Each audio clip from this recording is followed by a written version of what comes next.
We are the ones who don't know what we're fighting for. Give us a gun and send us all off to war. We are the ones who grow up in violent homes. We are the ones who don't know what's right or wrong. I know.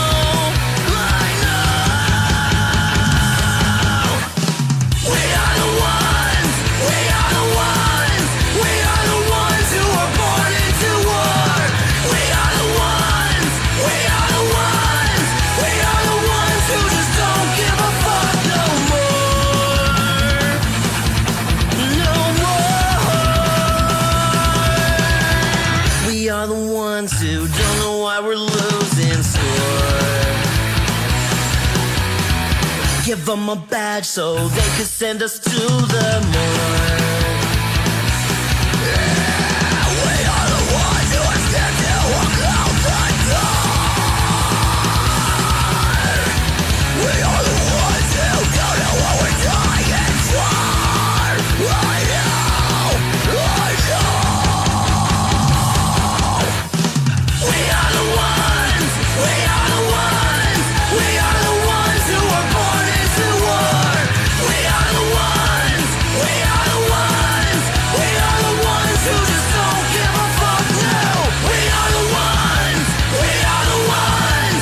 We are the ones who were born into war. We are the ones. We are the ones. We are the ones who just don't give a fuck no more. No. Get off his fucking neck. Love that makes you know.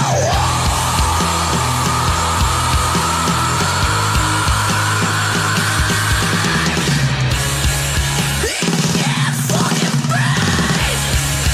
Love that makes you know.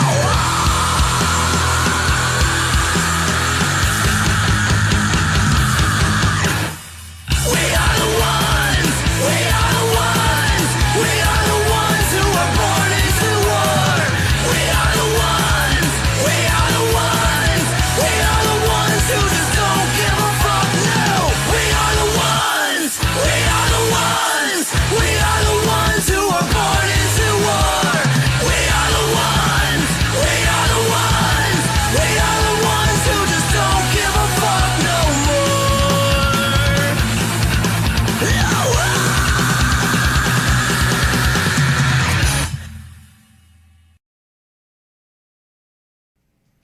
Warning: this podcast features adult subject matter, adult language, and things not meant for children to hear. Viewer discretion is advised. You've been warned. If it's Friday, probably wondering what the fuck's going on. But we've been gone for a while, so we're back, and it's Friday, so we're here. Welcome, ladies and gentlemen, boys and girls, children of appropriate ages, to the latest episode of the I'm No Joe podcast, the show where every armchair quarterback can feel like Eddie Bravo.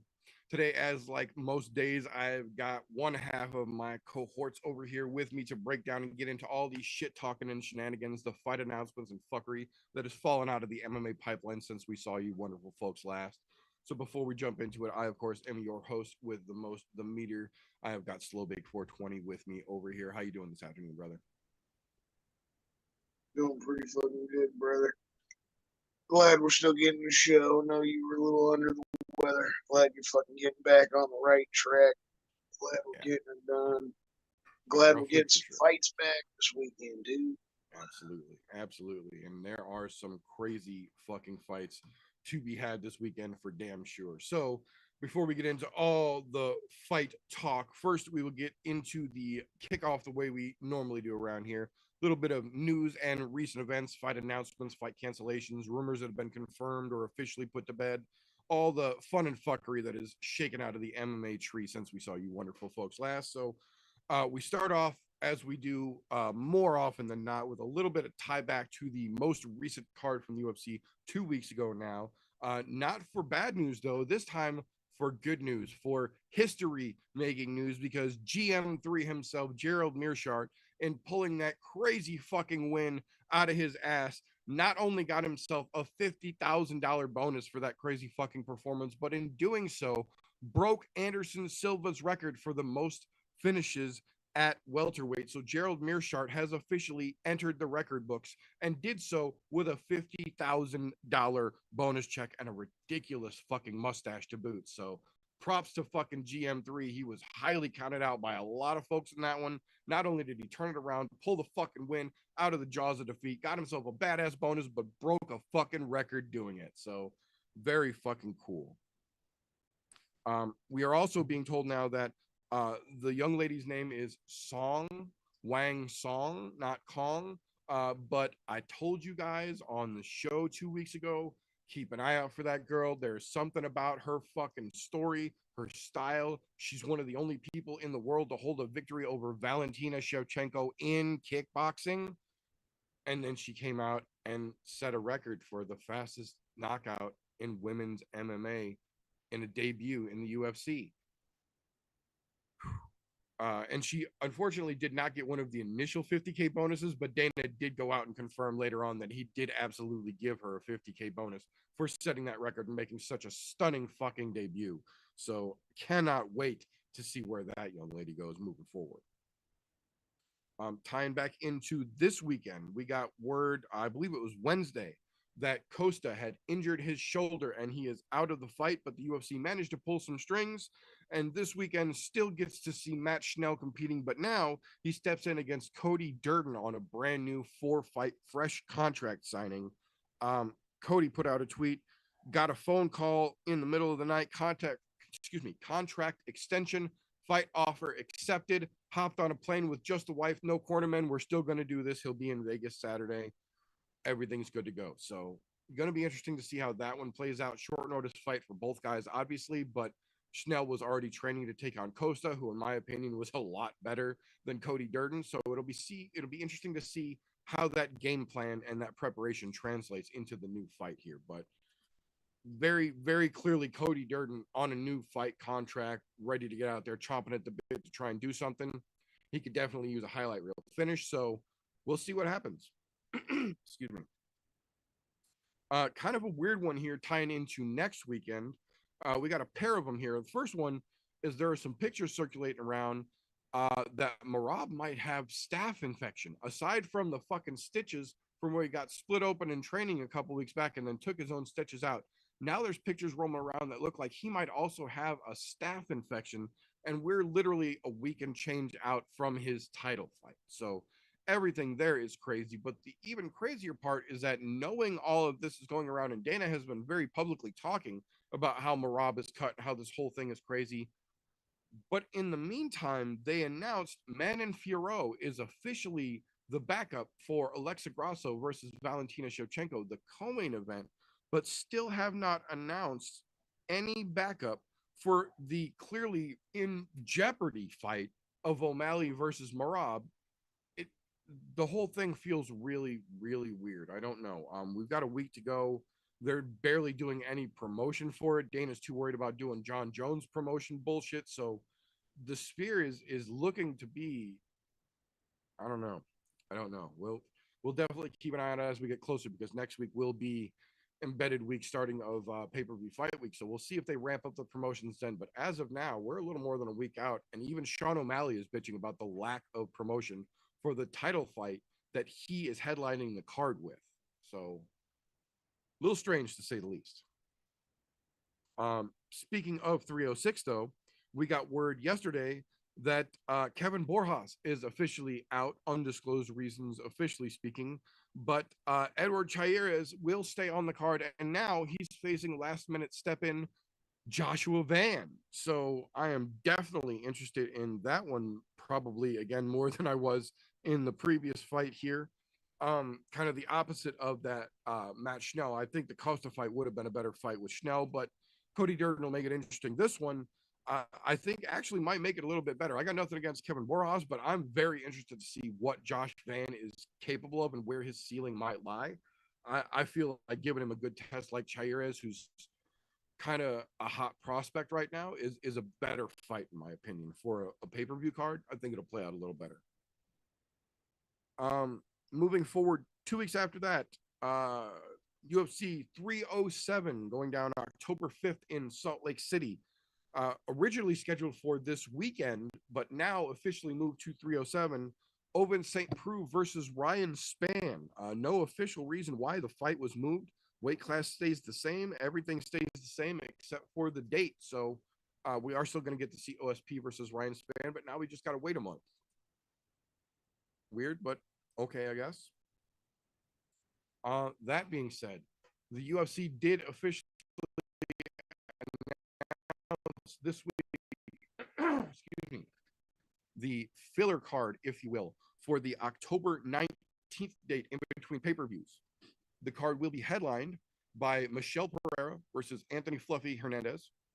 The full lineup goes Rihanna Santos versus, Alice Ardeline, Austin Lane versus Robelis Despania, Jessica Penne versus Elise Reed, Jocelyn Edwards versus Tamiris Vidal, Brad Katona versus Gene Matsumoto, Bridie Heistan versus Jake Hadley, Rob Font versus Kyler Phillips, Darren Elkins versus Daniel Pineda, Matthias Nicolau versus Asu Alimbayev, and then the main event, Pereira versus Hernandez. Not a bad lineup for a fight night. It's an Apex card, obviously, in Vegas.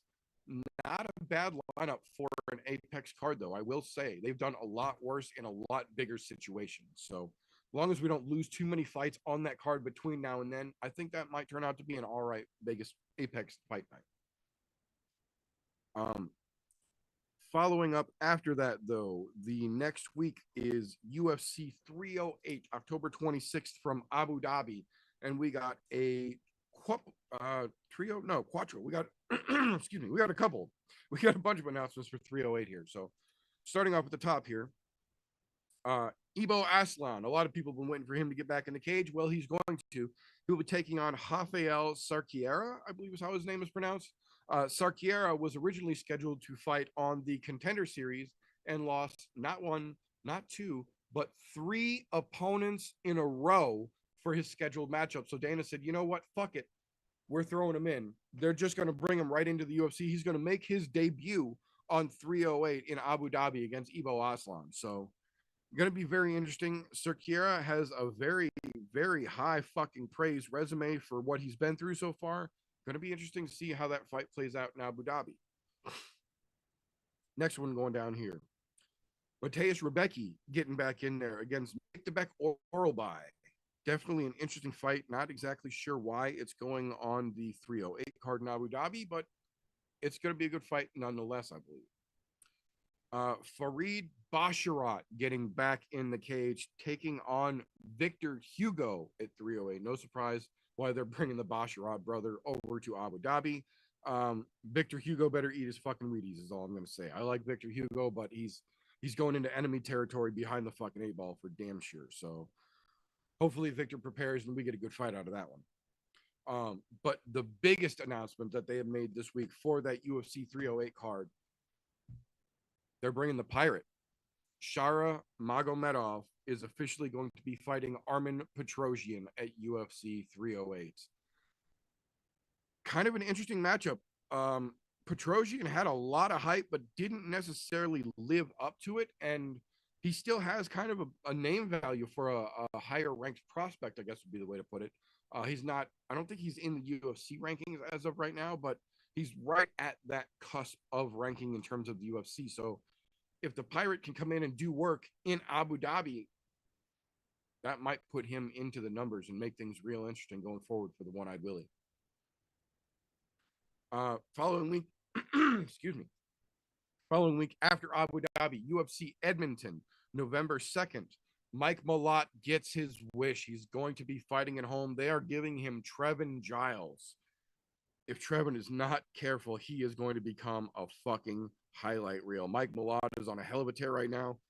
Excuse me. Trevin Giles was for a minute there, or seemed like he was going to be, and has kind of just fallen off, for lack of a better fucking way to phrase it here. So if he doesn't be careful here, he's going to end up as a Mike Malott at-home highlight reel in Edmonton.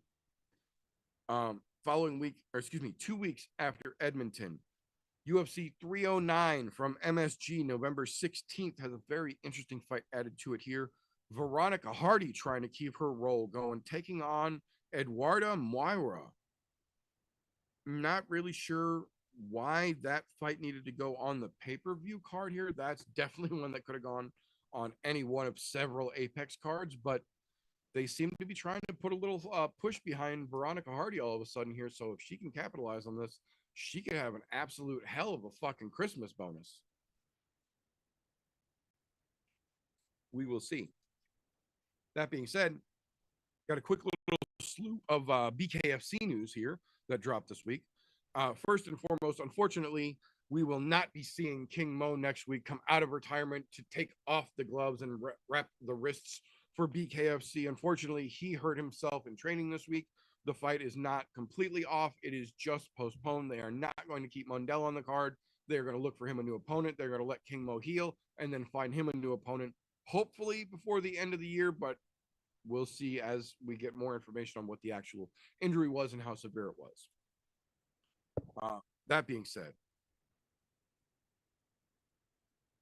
two of the more prominent combat sports influencers, I think would be the best way to put it, Ben Davis and Oscar Willis have both agreed to a BKFC match at BKFC 67, October 12th from Spain. Neither one of these gentlemen are fighters. They are both very much skinny little white guys who talk behind a microphone for a living. So to see both of them get in there, considering Ben Davis has tried Ben Davis has tried his hand at several different combat sports to very little success, but he is trying everything. So credit where credit is due there. Oscar Willis does have a little bit of training, not much, but I definitely think this is Oscar Willis's fight to lose, especially being bare knuckle. Very interesting matchup. Very interesting matchup. Speaking of interesting matchups for BKFC, though, they picked up a pair of ex-UFC fighters over the last 2 weeks since we saw you wonderful folks last. The first one, poor victim of Parker Porter, Braxton Smith, who was one and done with the UFC, came in, got his ass handed to him by Parker Porter, and then was immediately let go. Well, BKFC seems to think he can do something over in their heavyweight department, so they snatched him up this week. And then the troubled blonde gal herself, Maria Agapova, has officially been picked up by BKFC. She talked a big game after the UFC let her go, talked about going to a bunch of different promotions. Turns out she's taking the gloves off. She's going to BKFC. So going to be interesting to see how they match up both of those two. They both do have some potential, but just not UFC potential, clearly. The last one here from BKFC, I felt a little bit conflicted about it, but it is relevant in the fight world news, so we're talking about it here. Alex Terrible from the band Slaughter to Prevail has officially signed a BKFC contract and will debut this December. The exact date and the opponent have not been announced yet, but it was confirmed by Alex Terrible, wherever he fucking goes, as well as BKFC that he did in fact sign. He will be debuting in December. More information to come. Just when you think the influencer nonsense is done, they just move it to a different lane, I suppose. That being said, Igor Severino, the man known for the $50,000 bite mark, has officially found himself a new home. Octagon MMA has officially signed him after his release from the UFC, and Dana White's nobody should ever sign him bullshit talk. Octagon doesn't care. They signed him. He's supposed to be debuting. I believe they said November. They're looking at trying to get him matched up and get him back out there. So the kid's young. If he can turn his shit around and get it back on the right track, there is still hope. On the other hand, if this kid even opens his mouth funny when he's in fucking guard, it's all done. It's all done, and it's not good. That being said, over on the other side of the house for PFL, the only thing that we've got for them this week is bad news, unfortunately, and kind of their own making. They picked up UFC release Blagoy Ivanov, the guy with the big booty hole in the middle of his chest, according to Derek Lewis. And he has officially been the victim of the largest current PFL suspension under the USADA rating. USADA has given him a 22-month suspension for out of competition testing positive for anabolic agents directly related to steroids.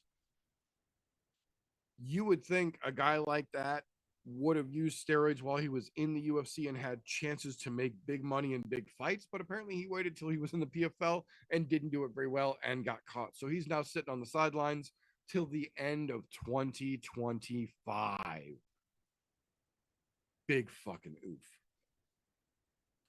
Over on their partner side, though, on the Bellator side of things, from the PFL conglomeration that has become over there, we got confirmation this week that Sabah Hamasi is still officially waiting for payment from his medical bills in his fight in September of 2023, literally a year ago this month.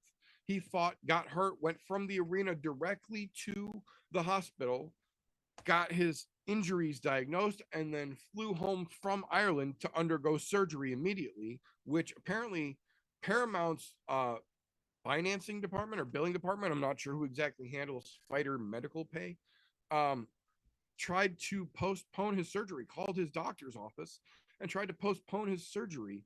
Doctor said, no, we're going to operate. They operated. Sabah Hamasi is healing now, but they still haven't paid the fucking medical bills. Now, Don Davis, the quote unquote owner of PFL was asked about this, and he said that this was not a PFL issue, that this was a Paramount issue from before the PFL buyout here, that they were still waiting on money from Paramount, and that Sabah Hamasi is not the only fighter in this situation. Kind of a bad story when Paramount is still the parent company that's a major owner stake in this PFL conglomerate nonsense that's going on. And we've got fighters sitting out for a year still waiting for their medical bills to be paid. You're never going to be number two behind the UFC like that, Don Davis.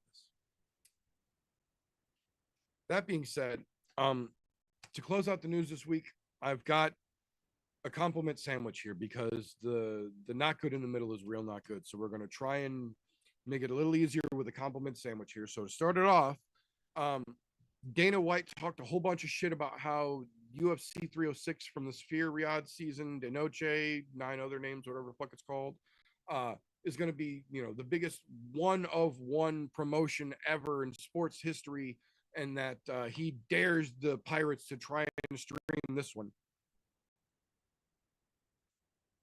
You'd think by now he'd know not to poke the bear, but apparently he doesn't. So one of the largest self-proclaimed pirates that streams all the UFC fights, Stream East, tweeted directly at Dana after he said that, and he said, and I quote, "Come and get it, motherfucker."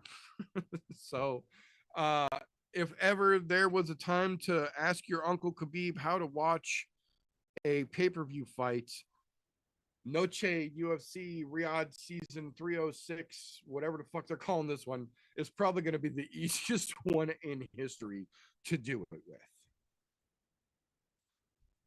That being said, UFC and Strikeforce, WEC, multi-organization veteran and staple founder of mixed martial arts as it is today, Benji Radek has officially passed on at the age of 45 years old. No official reason was disclosed, and we generally know why that is. So all we can say is that our thoughts are with his friends and family that are affected by this, and if you are a fan of modern combat sports and MMA in particular, then you owe Benji Radek a thank you and a tip of your fucking cap. So to a legend that is no longer with us, you will be sorely missed, sir, and hopefully everything can move on as smoothly as possible for the friends and family affected by that. That being said, we're going to close it out with the good half of the compliment sandwich here. We all knew it was coming, but we got the official word this week. We can all now officially laugh. Gable Stevenson has officially been cut from the Buffalo Bills roster and will not, in fact, be playing in the NFL. That fucking idiot has muddled his career to this point just absolutely beautifully. And a WWE representative who did not want to be named said, no, they will not be taking him back. He is free to do whatever he wants. It will not be in the WWE, though. So he has went from potential Olympic contender to laughing stock of the combat world now. Gable Stevenson, you are an idiot. Ha ha ha. Ha ha ha. Motherfucker. That being said, that is all I have got for news this week. You have anything over there that I might have missed, brother?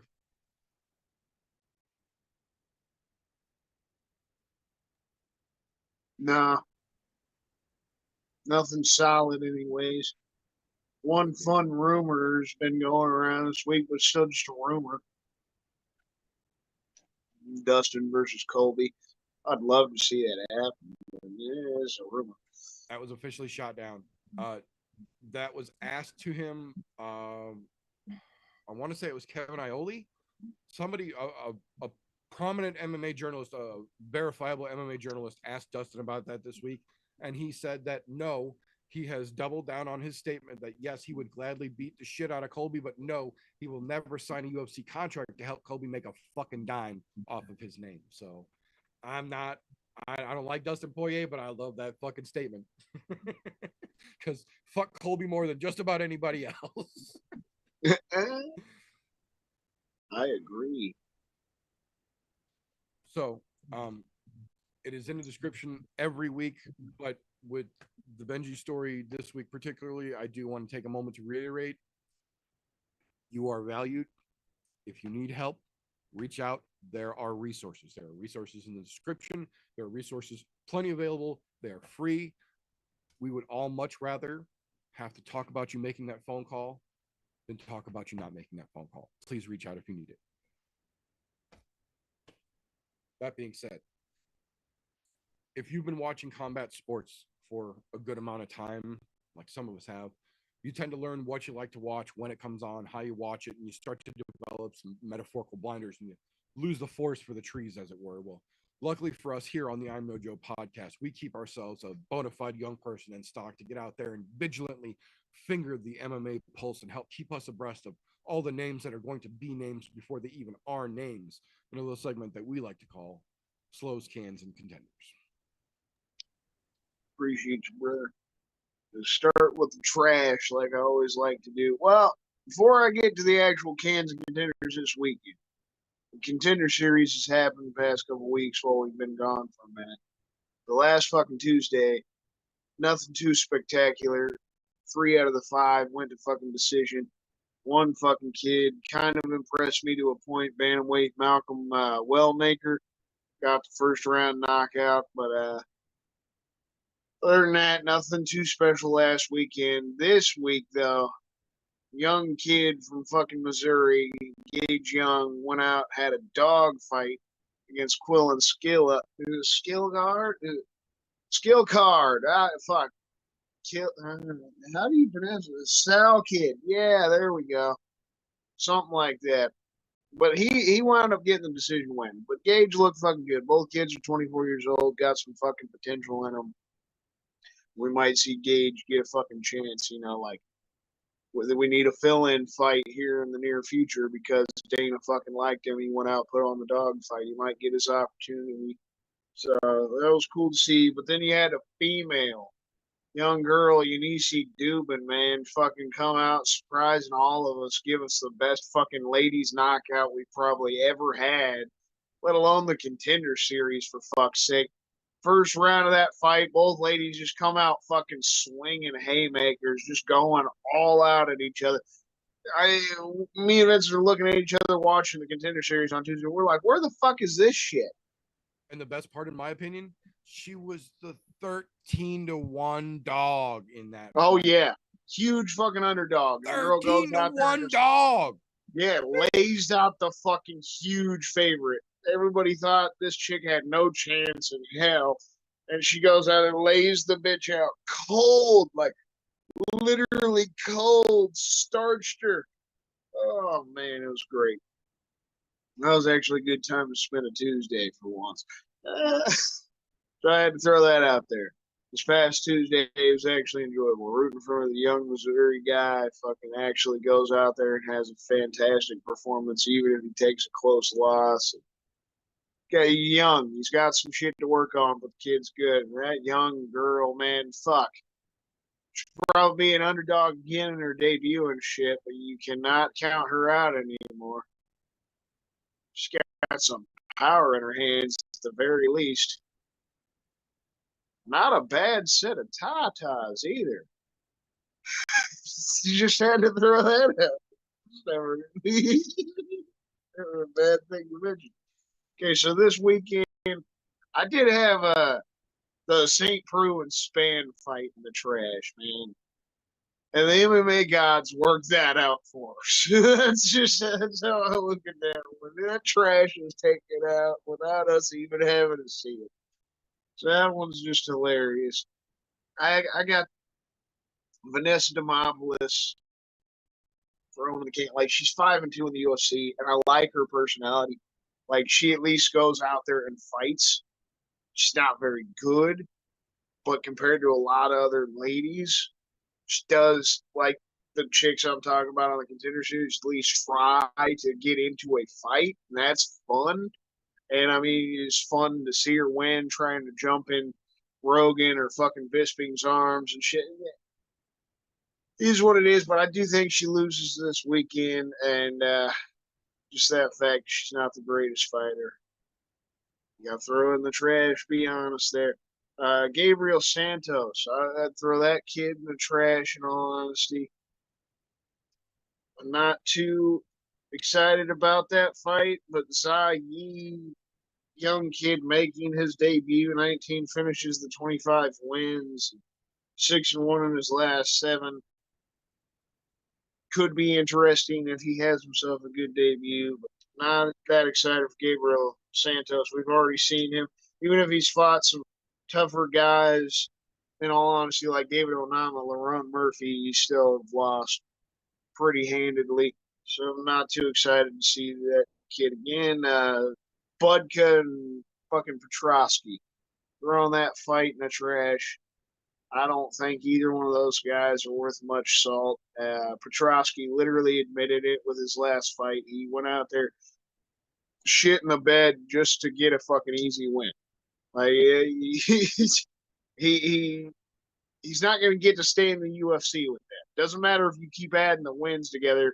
If you're literally going out there putting on boring fights and then being openly honest about, hey, I know I put on a boring fight, but I got to get this win. Nah, you got to go out there and throw it on the line, homie, or you ain't going to get to stick around. Like, yeah, it's just the truth. So throw that one in the fucking trash. And Kyle Nelson, man, I think Kyle Nelson's about to fucking get humbled real quick. I still don't understand why the UFC has even entertained the idea of pushing this guy anywhere near rankings just because he gets a couple of fucking mediocre ass wins. One knockout. Oh, yeah, one knockout and some mediocre decision wins against mediocre mid-level competition. Oh, let's push this guy up to the fuck. What the fuck's going on here? So, Steve Garcia, you're going to save us. Calvin Kattar would have saved us. That shit didn't work out. But this is right. It was another situation. The MMA guys working shit out. Give a young kid that's had 4 fucking knockouts in a row, laying dudes out, an actual opportunity to crack into the rankings, because that's exactly how the shit should work. That's how the UFC should work. Not just the guy that's pulling together some wins. The guy that's going out there throwing it fucking down and giving us the good moments as a fan. That's who you want to see continue to climb up, not fucking dude going and wrestling guys, holding guys up against the fence, trying to come out with an easy win. If you ain't in it to get fucked up, you shouldn't be in it. It's just like playing football, man. You got to be a crazy motherfucker to do this shit. My contender for this weekend, I did have the Costa and Schnell fight on there as a whole because of the fact that I felt like it could have been iffy, right? It may not have been that fun, but it could also be fun as shit. But mainly like Matt Schnell could work his way back. or he could continue to like fall down. He takes another loss, and I still kind of feel the same way. Like now that you've lost Costa, it's just more Matt Schnell's my contender, and then Gill. Like I also got to throw Gill in that spot because he's bouncing himself back up. Like both of these guys have that story. Now that Bilal's ass is the champion, both of them lost to Bilal on his way up to becoming the champion. So either one of these guys win, it creates that fucking storyline that they can go back and get their redemption by winning the belt against Bilal's ass. So obviously that fight, either guy gets put into contendership. You're in the title picture. This is a fun fight. This is what a main event should be. It's interesting as well. Like, does the young kid actually take the torch? Even though Gill's 38 years old, can he actually still have another little run? Love them both, like as fighters and as dudes. So it's going to be fun either fucking way. So that fight is on a contender spot, but Gill is the contender because he loses, it's fucking done. And he's just going to have fun fights until he wants to fully hang the shit up. And that'll be a bummer, but we also know that. You're 38 years old. Like, this will literally be the last fucking run if he gets the win this weekend.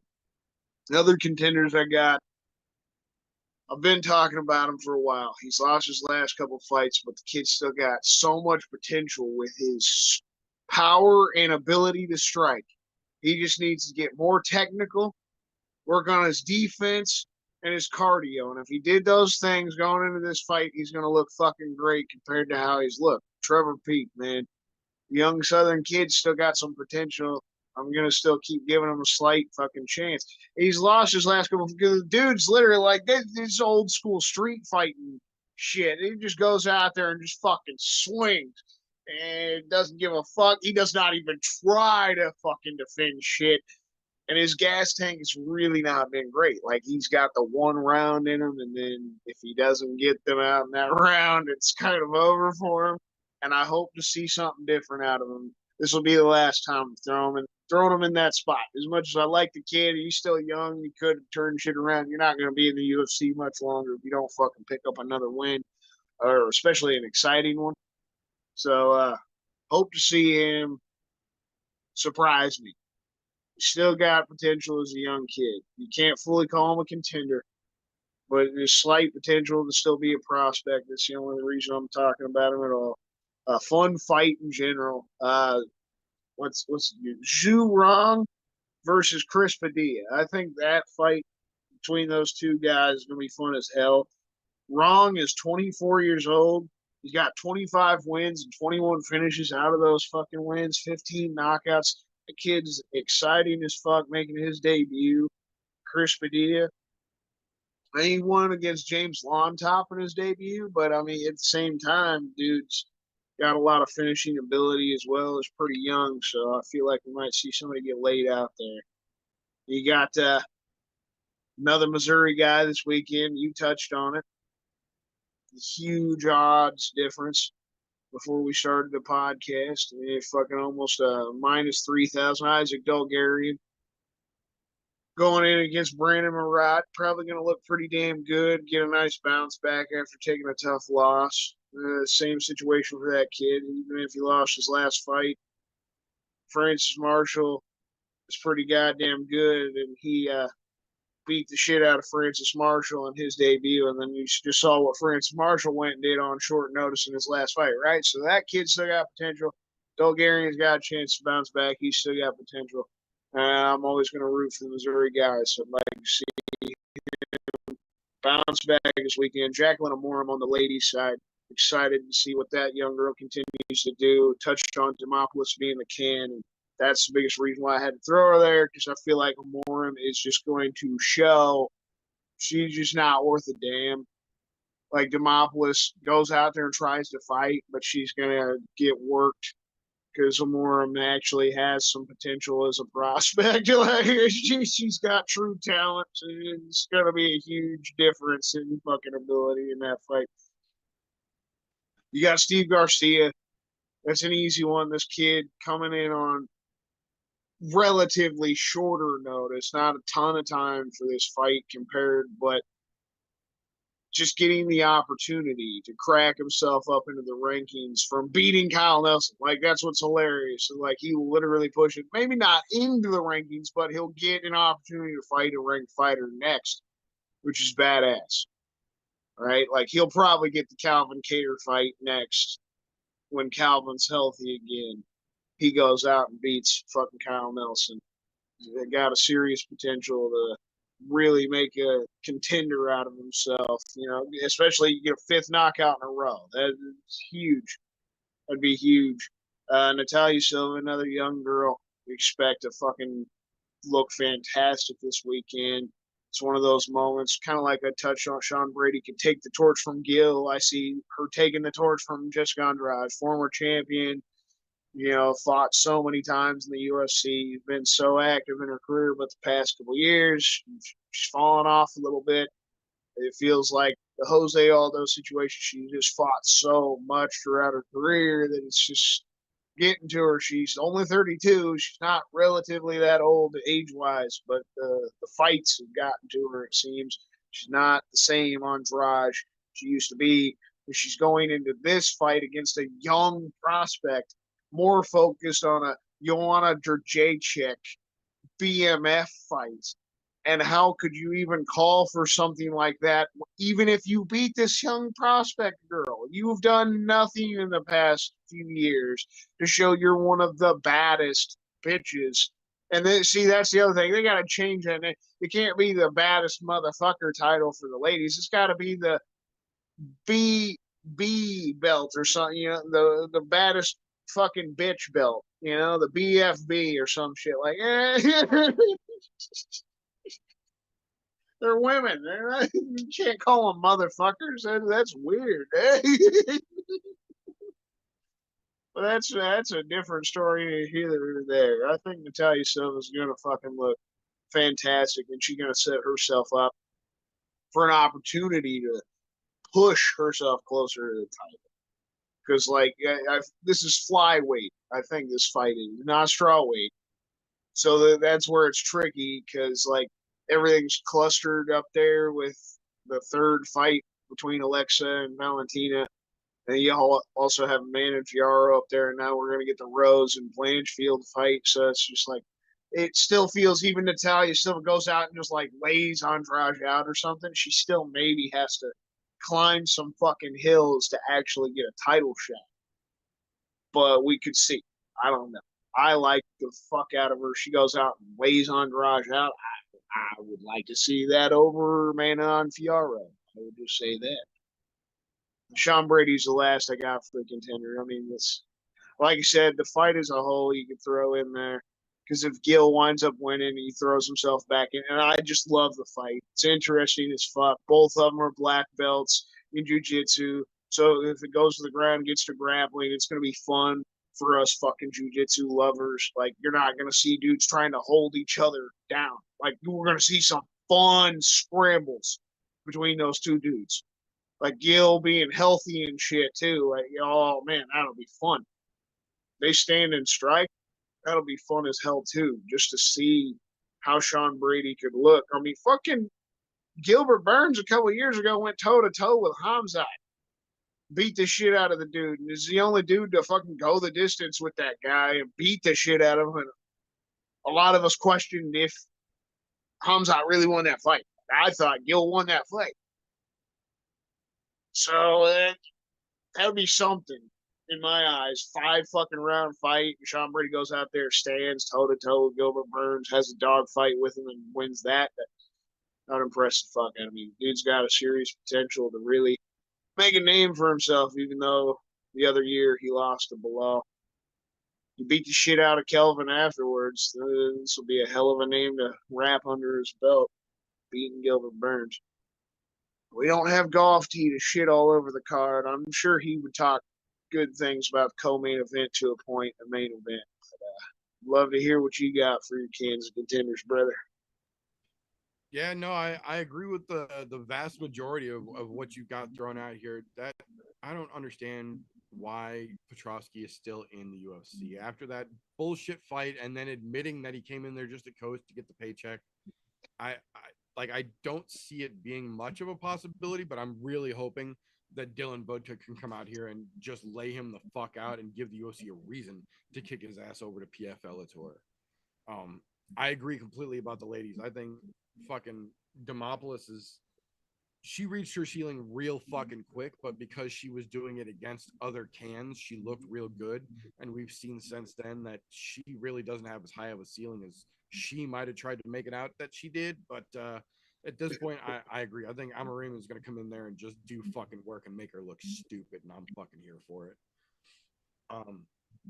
I am very curious about the Andre Lima versus Felipe Dos Santos fight. Both of those dudes are really hit and miss. They both have a lot of potential. They both have a fucking firecracker gas tank, but it's like neither one of them can actually calm the fuck down and focus if the fight gets a little too long and a little too crazy and the initial game plan doesn't necessarily work out right away, and they both almost get flustered and forget what the fuck they're supposed to be doing if the fight goes too long. So I'm curious if that's going to happen when you put two styles like that against each other, or if we get the opposite, if they've got such a similar style that they just keep fucking Energizer Bunny fighting until somebody falls out or the fucking final buzzer goes off. I'm glad I didn't mention that one because that's exactly what I was thinking. Like I couldn't put that as a contender fight quite just because that's what, I can't give is it gonna props, be like what we've seen from them before and they're just like they're so excited, they're just like, oh shit, I don't know what to do.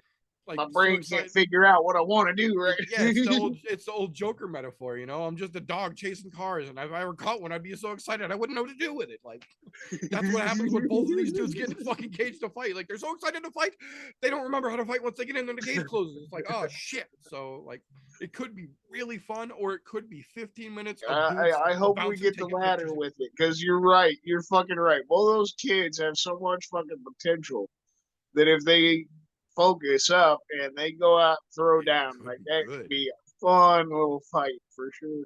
Yep. No, but it's one of those, like, you just never know, because their styles are so very similar in that aspect as well. So I don't know. I'm curious how it's gonna fucking play out. I will say, like Christian mentioned, we talked about it before the show when I was pulling everything up and getting ready. There were a couple of sites that I was looking at that didn't even have the Isaac Bilgarian versus Brendan Marote fight on their odds to put money down on. And I don't understand that, because everywhere that has it, Bilgarian is a gigantic favorite in this fucking matchup. Like, potentially one of the largest fucking betting favorites we have seen on a non-pay-per-view UFC card all year. No exaggeration. We'll get into more of that in here in just a little bit, but I think this is a good chance for Isaac Bilgarian to come back, make a good fucking showing of himself, and get a chance to actually start to build a decent reputation in the UFC and show folks what a lot of us have been screaming about for a fucking while now here. So I'm definitely curious to see how that one plays out. I'm not going to say Marote doesn't have any chance. He's a young guy. He's got a lot of potential, but even Vegas seems to think that the chance he does have is very fucking slim in this match. So I'm very curious how that one plays out as well. I'm not the biggest fan of Chris Padilla. I'm not the biggest fan of Rongju either, but I think this matchup opening the main card is a bit weird. Like, I'm not against the fight at all. I think they're about an evenly matched skill-wise. I just don't understand why the fuck this is opening the main card. This has got prelim fight written all fucking over it here, but they're gonna curtain jerk with this fucking matchup. It kind of feels I somewhat agree with you, but like I touched on when I brought that one up, it's just I feel like they're thinking what I'm hoping for. Both of those dudes have such finishing potential and such knockout potential. They're literally hoping one of them just smokes the other. Yeah. So I mean, obviously, if you have confidence that one of them's gonna fucking lay the other one out, that'd be fantastic to open it up. But it's gotta like live up to that. So I totally get the you probably should be the prelim fight, because I don't necessarily have that same confidence, but I'm hopeful because those two dudes do have that finishing ability. I hope one of them lights each other up. For sure, they're both decent strikers. There is potential. This could be a really good fight. But they're also both very young and untested at top level. So there's also a real good chance this is going to be a boring 15-minute curtain jerker, and that's going to suck. Yeah, it's like how me and Vincent talked on the fucking pod ourselves this morning. Like that's how I feel about this card in general. I'm happy we got fights back. It was like Right. this card doesn't feel like it's a bad card for once, but at the same time, it's like it's Right. not good, right? Right. Like I you got a good main appreciated. event, Yeah, and I that helps appreciated bring the it week off. together. But We definitely needed the week off to break it up because we'd had a hell of a fucking run there. So I definitely appreciate the week off, and I appreciate that they're not bringing a complete garbage card for the comeback leading into pay per view next week. But man, it feels like they definitely could have tried a little bit fucking harder here. Um, I agree completely with Steve Garcia, Kyle Nelson. I think Kyle at this point is basically the sacrificial lamb for last minute Steve Garcia. And honestly, I don't really see much at this point, even on a last minute fucking notice, that Kyle Nelson is going to be able to present to stop what Steve Garcia brings. The guys that we've seen Kyle Nelson do well against generally are not well rounded and don't have much defense. And that's not at all Steve Garcia. So I agree. I think Steve Garcia is set up for a nice highlight reel finish here. My contender here is actually the Schnell versus Durden fight. I think you hit it pretty well.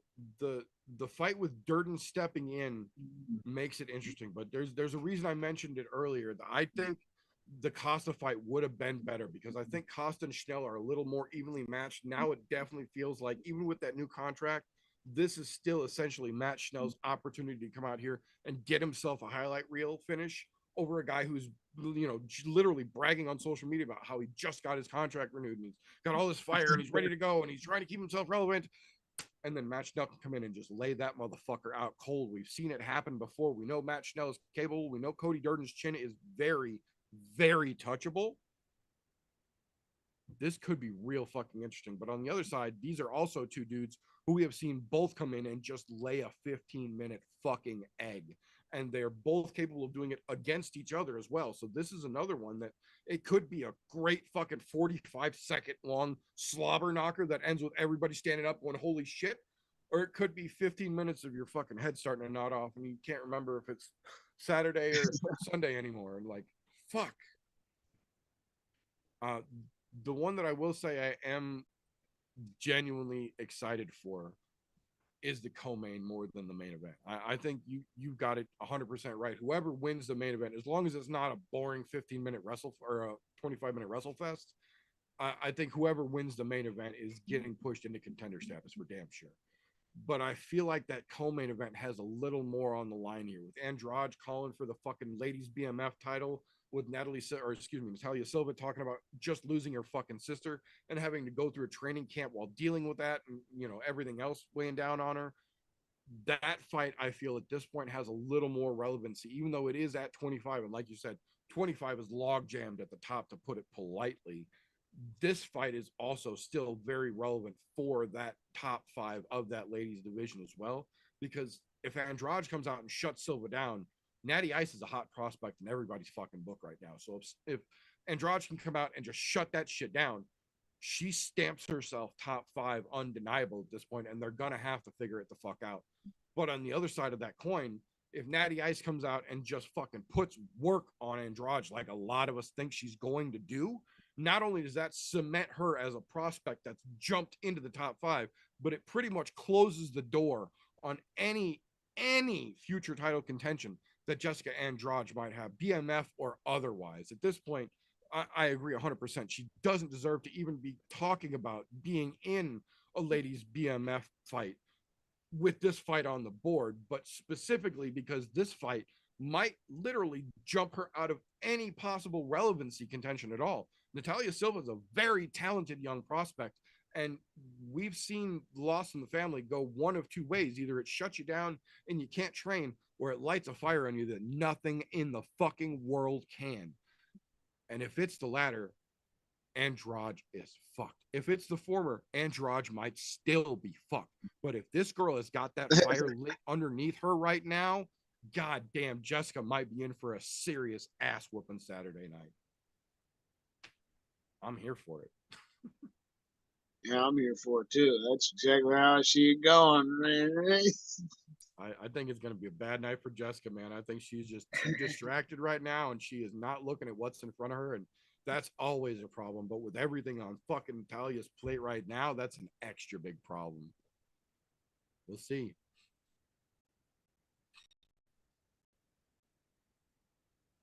Hell yeah, brother. That was good fucking shit. Thank you very much, sir.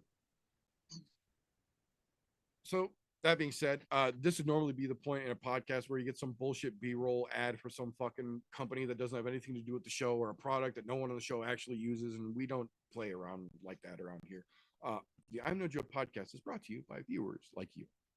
Patreon.com/ImNoJoe. That's how we get down around here.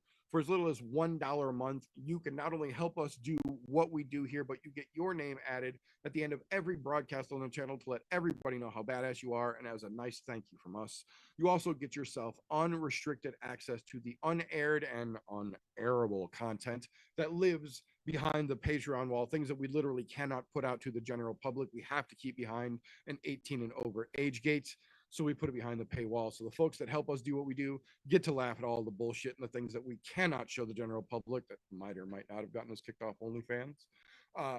That being said, though, we appreciate everybody that does. There are tiers for everybody who can help as high or as low as you want, down to $1. We appreciate everybody that does. You can't give us $1. We understand. We do this for free every week anyways, just about. That being said now. That'll bring us to the only segment of the show that actually requires its own individual disclaimer. So if you will.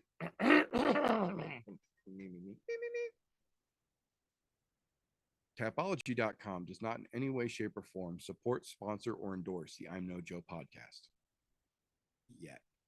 That being said, Tapology does give you the option to go onto their website, create a free account, and make fantasy-style MMA picks like we do here on the show. They even let you make groups. So we did. We made one. It's called ImNoBookie, all one word, or group 965, however you need to find it. It is open to the public, and you are welcomed and encouraged to make yourself an account, join the group, and let us know who the fuck you are so we can hold your picks accountable with our picks in a little segment that this week is called Tapology with Meter. You're welcome, Meter. So, normally this would be the point where Golf T gets to wax poetically about how he pulled victory from the jaws of defeat in the prior week's picks, but that was not the case this week. Not only did we have an interesting round of picks for the 2 weeks ago UFC card, but it was in fact the first week of the fall I'm No Joe Grand Prix over on Tapology. Just the 6 of us in this one again, the 3 of us from the show, and then Don, Vindog the Booty Hog, and Don's wife Donna. So if you would like a chance to get yourself potentially into the Winter Grand Prix coming up at the end of the year, you definitely need to let us know who the fuck you are and get your Tapology account set up and ready to go. That being said, great fucking fights to send us off onto a break with. Crazy fucking Tapology picks all the way across the board. There was a battle for second place that just kept going back and forth, and at the end of the day, they fucking tied. Slowbake and Golf T were just neck and neck, chopping at the bit, trying to see who was going to get the edge, Dead even. 490 for both of them, second place here. Vindog the Booty Hog just behind them with 390. Don creeping down at the bottom with 290, but not to be outdone this week. The stepper of the goods was Donna herself. Very bad showing this week on Donna's part. She only got 5 of 11, under 500 for the first time in a while for both Don and Donna, but Donna did not get the benefit of those semi-perfects, just 275 points to kick us off on the Grand Prix, unfortunately. But as we've seen in the past, I'm sure she's going to come back with a furious passion very shortly. That being said, the winner from last week,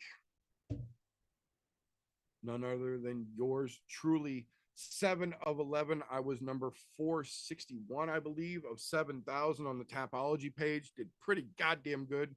Happy that I actually got points this time to kick off the Grand Prix instead of forgetting to lock my fucking picks in like I did in the Summer Grand Prix. So definitely off to a better start. But like I said, this is just the first event. There are still several more to come up, so anything can happen. Definitely want to keep your eyes peeled on that one. Before we run down the odds for this week's UFC card, I do want to go over this weekend's upcoming combat sports menu.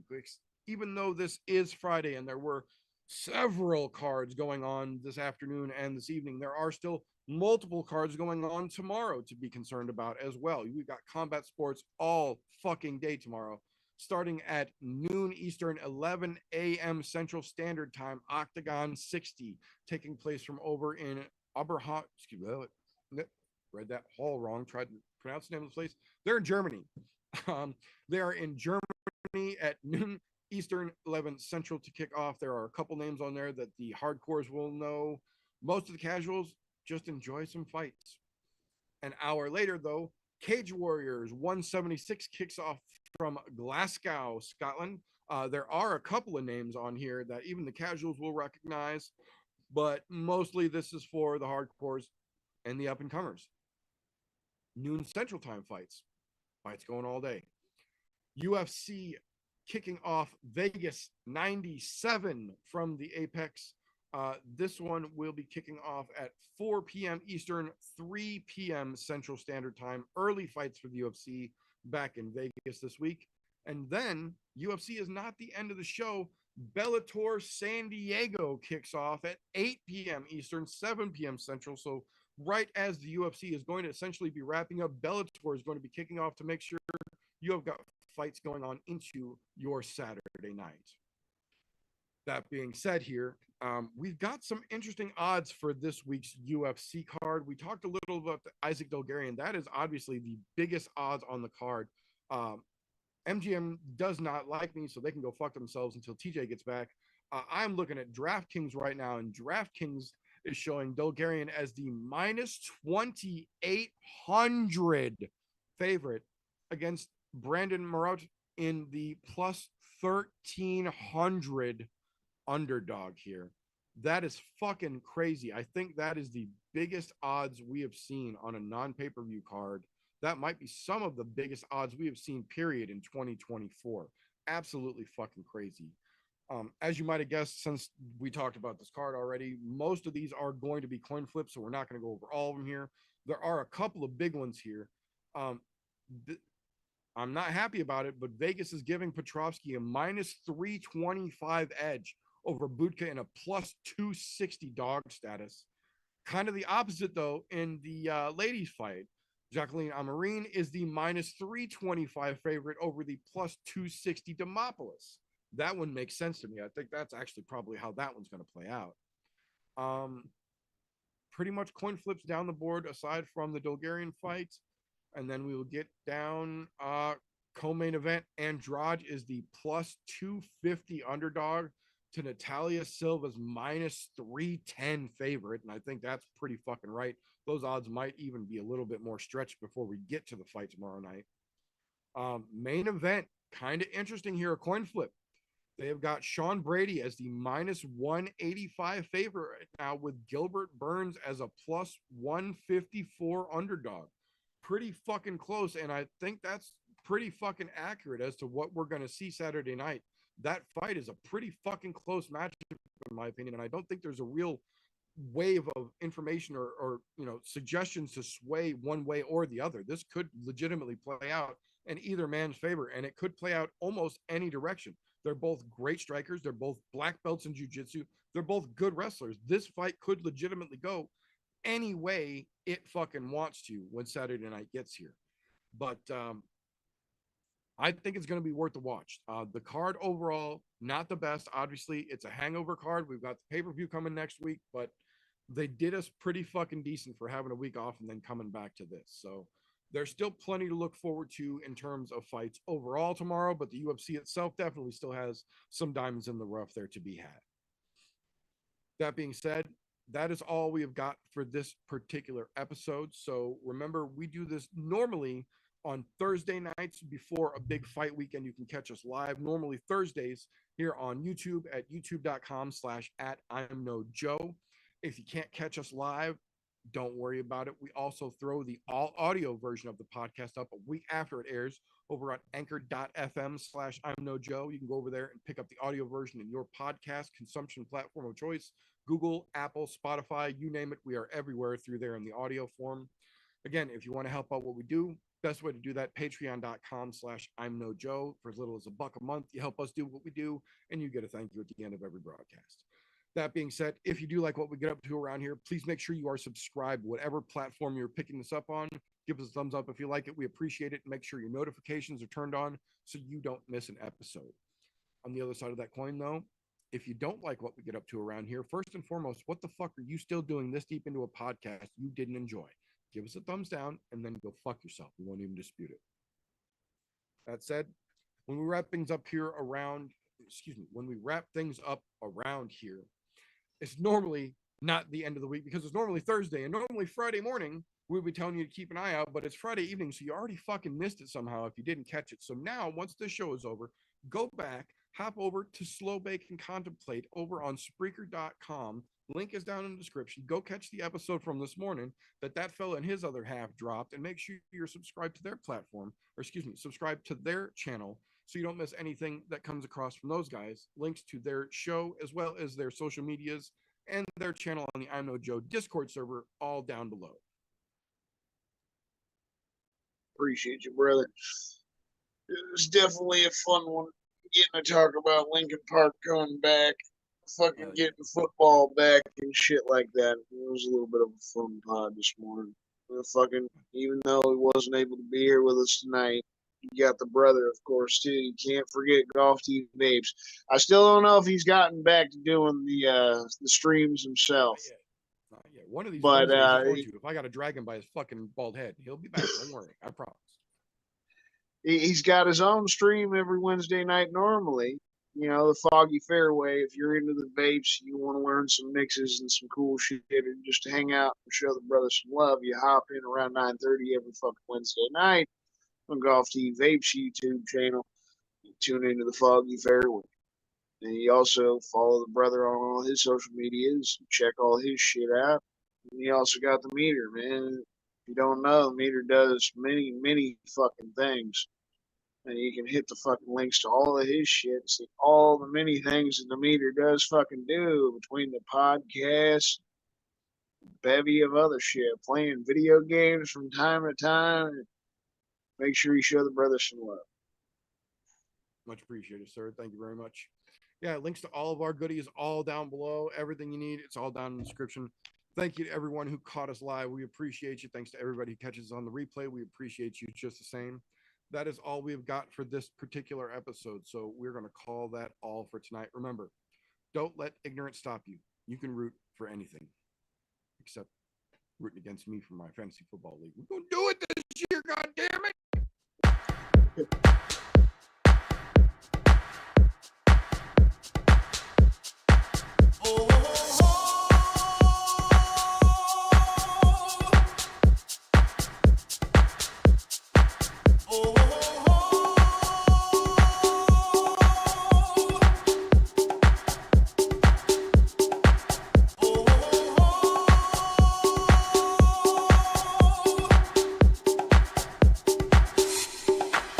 Everybody was kung fu fighting. Those kicks were fast as lightning. In fact, it was a little bit frightening. How do I say goodbye to what we had? The good times.